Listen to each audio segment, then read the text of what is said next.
ማድረግ ከሚገባን የመጀመሪያው ትንሹ ስቴፕ ነው። ይሁን እንጂ ሶማሊያን ጨምሮ ባልተጠበቁ ክልሎች ጭምር በዘመናዊ መንገድ ትርፍ ስንዴ ማምረት መቻሉን የገለጹት ጠቅላይ ሚኒስትሩ ይህም ኢትዮጵያ ከራሷ አልፎ ለጎረቤት ሀገራት ስንዴ መሸጥ የምትችልበትን አቅም ፈጥሯል ብለዋል።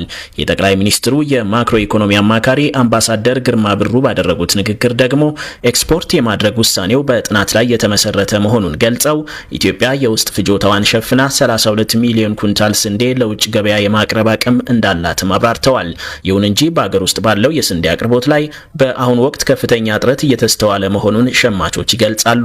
በተለይም በአገር ውስጥ ያሉ የዱቄት ፋብሪካዎች ከስንዴ እጥረት ጋር በተያያዘ ለችግር መጋለጣቸውን የገለጹት የዱቄት አምራቾች ማህበር ፕሬዝዳንት አቶ ሙሉነ ለማ ብዙ ፋብሪካዎች ስራ እንዳቆሙ ወደዚህ ወደ አዲስ አበባ የሚመጣው ቆሟል። እንግዲህ ኦልሞስት ወደ ዛሬ ወደ 53ኛ ቀናችን ነው። ይሄ ወደ አዲስ አበባ የሚመጣው ከቆመና ብዙውን ያው በሩመርስ ደረጃ የሰማነው ለኤክስፖርት ግዢ እየተፈጸመ ስለሆነ ብዙ ጊዜ ነጋዴ ኢንተርፌር ካደረገ ምናልባት የዋጋ መወደድ የሚላለ ያው በወሬ ደረጃ ነው። ግን ኬላ እንትን ብሎ ኬላ ላይ አልፍም። አሁን ወደ አዲስ አበባ ከገባም እንግዲህ ኮንትሮባንድ ሆኖ ነው የሚገባው እና እዛች ላይ ትንሽ ችግር አጋጥሞታል። ፋብሪካዎች በሙሉ ያው ከባድ ችግር ላይ ነው ያለነው። ኦልሞስት ስራ ያቆመ ብዙ ፋብሪካ አለ። አንዳንድም ያው በፊት ከነበረው ላይ የሚሰራ አለ። አሁን እንደሚታየውም ዋጋ በጣም ንሯል። እንግዲህ ከገና በፊት የነበረው ዋጋ ላይ ዛሬ ኦልሞስት 1000 ብር ጨምሮ ነው ያለው በአንድ ኩንታል ስንዴ ላይ። አንድ ኩንታል ስንዴ ከ42 ከ43 እስከ 44 የሚሸጥ የነበረው አሁን ከ55 እስከ 57 ማለት 5500 እስከ 5700 ነው እየተሸጠ ያለው። ዱቄትም በዛው መጠን 7000 እና ከ7000 በላይ ሆኗል አንድ ኩንታል ዱቄት ማለት ነው። እና ያው ይሄ እንግዲህ በእኛ ግምት ቶሎ ይፈታል። እንግዲህ የተባለውም ደረጃ ጥራቱን የጠበቀና የተባለው ኳንቲቲ ወደ ኤክስፖርት ቶሎ ተገዝቶ ከዛ በኋላ እንግዲህ ለእኛም ትስስር ይፈጠራል፣ ፋብሪካዎችን በማምረት አቅማቸው ያገኛሉ የሚል እሳቤ ነበረን። እንግዲህ ቀኑ እየገፋ ሄደ። ኢትዮጵያ የስንዴ ኤክስፖርት መጀመሯን እንደሚደግፉ የሚገልጹት አቶ ሙሉነ ነገር ግን በስንዴ ግብዓት ላይ የተመሰረቱ ፋብሪካዎች ችግር እንዲፈታ ለሚመለከተው የመንግስት አካል ጥያቄ ቢያቀርቡም ፈጣን ምላሽ እንዳላገኙ ይገልጻሉ። ታዲያ የሀገር ውስጥ ፍላጎት ሳይሟላ ምርቱ ለዓለም ገበያ የሚቀርብበት ምክንያት ምን ሊሆን ይችላል ለሚለው የምጣኔ ሀብት ባለሙያ የሆኑት የኢትዮጵያ ኢኮኖሚክስ አሶሲዬሽን ማህበር ዋና ስራ አስፈጻሚ ፕሮፌሰር መንግስቱ ከተማ አስተያየታቸውን ሰጥተውናል። የሚደረግበት የተለያዩ ዓላማዎች ይኖሩታል። ስለተረፈ ብቻ አይደለም ኤክስፖርት የሚደረገው። አንድ ምርት ፎሪን ከረንሲ እጥረት ካለ እንደምሳሌ ከስሮም የሀገር ውስጥም ዲማንድ ሰፕሬስም አድርጎ ኤክስፖርት የሚደረግበት ሁኔታ አለ። ይሄንን እኛም ስናደርግ ቆይታ በቡናም በምንም ማየት ይቻላል። የቡና ከሀገር ውስጥ ገበያ ባነሰ ሁሉ ስንሸጥ ነበር ወጪና ያ ፎሪን ከረንሲውን ለመፈለግ የሚደረግ ነው።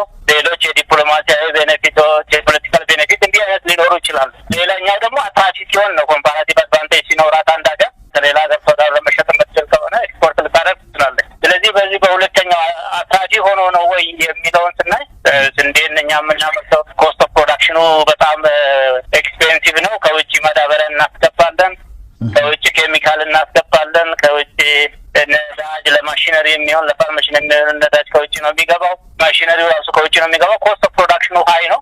አትራፊ ሆነን ኤክስፖርት የምናደርግ አይመስለኝም። ከሌሎች ኤክስፖርቲንግ ካንትሪስ ጋር ተወዳድረን እነሱ በሚሸጡበት ዋጋ እኛ መሸጥ የምንችል አይመስለኝም። ሁለተኛ በተወሰነ ደረጃ የትርፍ ወይም የኪሳራ ማርጅኑን ለማጥበብ ይመስለኛል ከአርሶ አደሩ አሁን ሲሰበሰብ በጣም በዝቅተኛ ዋጋ ነው እያስገደዱ የተሰበሰበው ስንዴ እንጂ በማርኬት ፕራይስ አይደለም። ገበሬው አልሸጥም በዚህ እያለ ተከልክሎ እንደ ኮንትሮባንድ በድብቅ ነው ገበሬው የሚሸጠው። መንግስት ፕራይስ ሴት አድርጎ ነው ሰብስበውን ኤክስፖርት የሚያደርገውና ያ የሚያመላክተው አትራፊ እንዳልሆነ ነው። ከዋጋና ከፍላጎት ጋር በተያያዘ ያሉ መለኪያዎችን መነሻ በማድረግ ትርፍ ሊባል የሚችል የስንዴ ምርት አለ በሚለው የመንግስት አቋም የማይስማሙት ሌላው የምጣኔ ሀብት ባለሙያ አቶ ዋሲሁን በላይ ደግሞ የውጭ ምንዛሬና የፖለቲካ ፍላጎቶች ስንዴን ወደ ውጭ ለመላክ ምክንያቶች እንደሆኑ ግምታቸውን አስቀምጠዋል። የዋጋ ንረቱ በመሰረታዊነት የሚነሳው ከየት ነው? ኢትዮጵያ ውስጥ ከፍተኛ ዋጋ ንረት አለ። ከየት ይነሳል? በአብዛኛው የሚነሳው ከምግብ ነው። ከምግብ ቁሶች መካከል ደግሞ ዳቦ እንኳን ገዝቼ ልግባ ነው በንግግር ደረጃ። ሰዎች መጨረሻ ላይ በቤተሰብ ደረጃ መሰረታዊ ከሚባሉት ግብአቶች መካከል ዳቦ በጣም አስፈላጊ ነው። ስለዚህ ስንዴ ይፈልጋል። ስለዚህ ዋጋ ንረቱ እንኳን መሸፈን የሚችል የዝቅተኛ ዋጋ ያለው ስንዴ ገበያ ውስጥ መኖር አለበት የሚል ይሹ አብረን ታነሳለን። ደግሞ ሌላ ደግሞ ሎጂኮች ደግሞ ልታነሳ ትችላለህ። ለምንድን ነው ኤክስፖርት የምታደርገው ይመጣባል። የኢትዮጵያ ኢኮኖሚ የውጭ ምንዛሬ እጥረት ያለበት ኢኮኖሚ ነው። ይኸው አስቸጋሪ ኢኮኖሚ ውስጥ ስትገባ እንግዲህ ከበጣም መጥፎ እየመረክ የምትሄድባቸው ሁኔታዎች ሊኖሩ ይችላሉ። እዚህ ሀገር ውስጥ የውጭ ምንዛሬ እጥረት አለ። ሁሉም ሀገራቶች ሰርፕለስ ስላመረቱ አይደለም የሚልኩት። ወዲያው የሚነሳው ጥያቄ ምንድን ነው? በቂ ሆኖ ነው ወይ ካልከኝ በቂ አይደለም። በንግግር ደረጃ እሱ ደረጃ ላይ አልደረሰም። ደግሞ ሁለተኛ ደግሞ ሌላ መከራከሪያም ደግሞ ውስጡ አለ። አሁን ኤክስፖርት ኢኮኖሚካል ምክንያት ብቻ ነው ወይ ያለው አሁን ኢትዮጵያ ገበያ ውስጥ የሚለው እኔ በጣም ያጠራጥረኛል። ፖለቲካሉም አማክኒው ያለበት እንደሆነ ይሰማኛል። ገባ ኤክስፖርት አሁን እየተለወጠ በዓለም አቀፍ ገበያ ላይ የኤክስፖርት ጌም እየተለወጠ መጥቷል። ትርፍ ስለምታገኝበት ብቻ አይደለም አንዳንዴ ኤክስፖርት የምታደርገው ያቺ ሀገር ሰርፕለስ ማምረት ችላለች የሚል ፊገር ምስልም ለዓለም አቀፍ ተቋማቶች የመልቲላተራል ለሚባለው ሀገራቶች ማሳየት ትፈልጋለህ። አንዳንዴ የምትልክበውም ሀገር ለማን ነው? ለጎረቤት ሀገር ነው የምትልከው። ስለዚህ ለጎረቤት ሀገር መላክ ይህ በሀገራቶች መካከል ሊንኬጅ ለመፍጠር ካለ ፍላጎትም አንጻር ሊሆን ይችላል። ስለዚህ ባህሪም እንዳለው ውስጡ ይሰማኛል። ምርት ሲትረፈረፍ ብቻ ሳይሆን እጥረት እያለም ቢሆን ሀገራት በውጭ ምንዛሬ ፍላጎትና በሌሎችም ምክንያቶች ምርታቸውን ኤክስፖርት ሊያደርጉ እንደሚችሉ አስተያየታቸውን የሰጡን ሁለቱም የምጣኔ ሀብት ባለሙያዎች ተናግረዋል።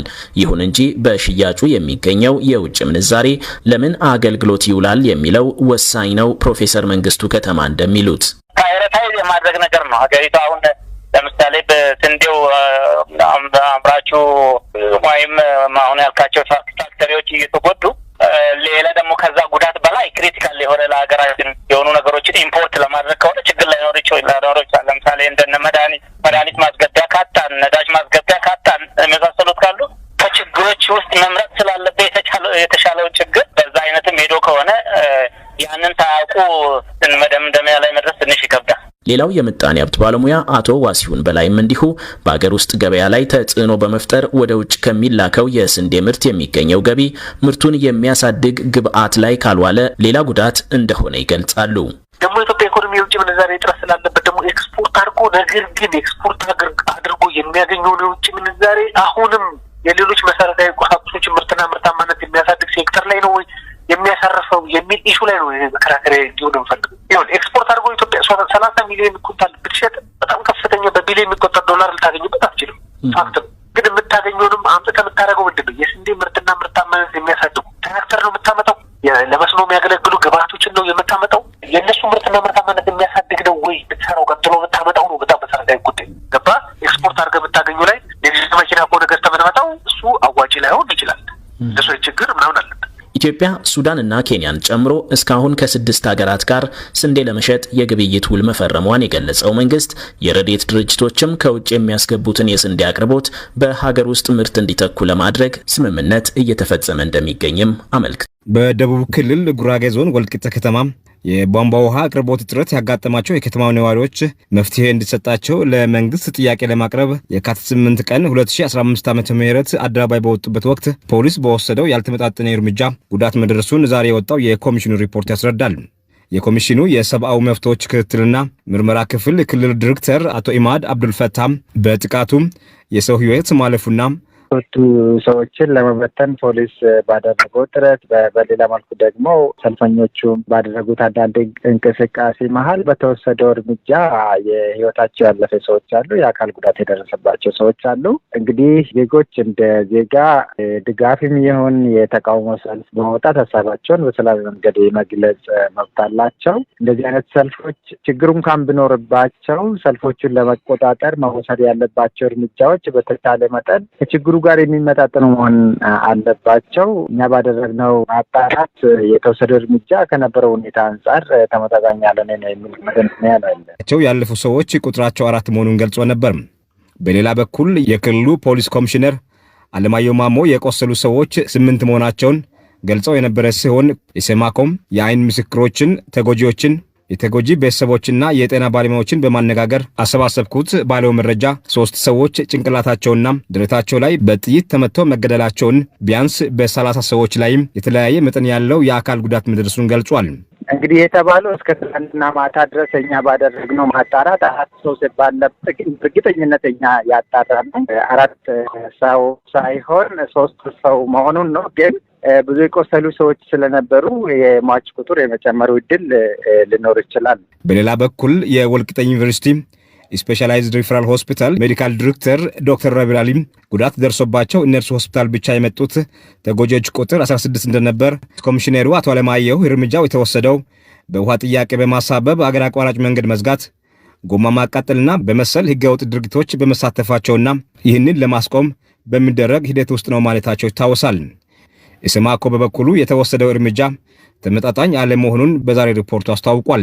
ሰልፈኞቹ ሙሉ በሙሉ ሰላማዊ ነበሩ ማለት አይቻልም። ያም ቢሆን ግን በሰልፈኛው ቁጥር ሰልፎ ከተጠራበት ዓላማ አንጻር በሌላ ያነሰ ጉዳት ሊያስከትሉ በሚችሉ ሁኔታዎች ሰልፉን መቆጣጠር ይቻል ነበር፣ የሰው ህይወት ሳይጠፋ ማለት ነው። ያ ነው መሆን የነበረበት እንጂ ሰልፈኞቹ ሙሉ በሙሉ ምንም ችግር አልነበረም፣ ሰላማዊ ነበረ ማለት አይቻልም። ድንጋይ ማወራወሮች ነበሩ፣ የንብረቶች ላይ የደረሱ ጉዳቶች ነበሩ። እሱም ማይካድ ነው። ሆኖም ግን ያም ቢሆን ፖሊስ ሰልፍን ሲበትን በምን መልኩ መበተን እንዳለበት የተቀመጡ ሀሳቦች አሉ። ከዛ አንጻር የታዩ ክፍተቶች አሉ የሚል መደምደሚያ ያለን። ትናንት ያነጋገርናቸው አንድ የከተማው ነዋሪ ሰልፉ ከውሃ ችግር ውጪ ፖሊስን አስቆጥቶ የሚያስተኩስ ምንም አይነት የፖለቲካ አጀንዳ የተንጸባረቀበት እንዳልነበር ተናግሯል። ሰላማዊ ሰዎችም የተገደሉትና ጥቃት የደረሰባቸው ከክልሉ ልዩ ኃይል በተተኮሰ ጥይት መሆኑን ገልጿል። የክልሉ መንግስት በአስቸኳይ አጣርቶ አጥፊዎችን ተጠያቂ ሊያደርግና ለተጎዱ ሰዎችም ተገቢውን ካሳ ሊያሰጥ እንደሚገባ ኮሚሽኑ ማሳሰቡን አቶ ኢማድ ተናግሯል።